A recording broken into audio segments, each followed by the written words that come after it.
Hello guys, nona bang simbon ko kan hon palor luku dam tan doa ching honi penan munti dam pamithana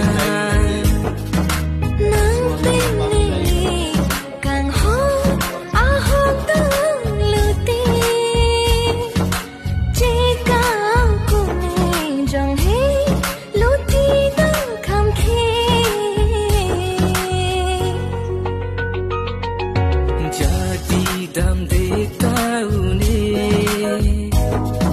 nàng làm thế ra ní vang ta mê hai bên lòng cả chim hót đã sung chim hôn về nàng cây guitar chỉ cát ôn in ní đam tan doa chim hò ní bên nàng mung thi đam pamithana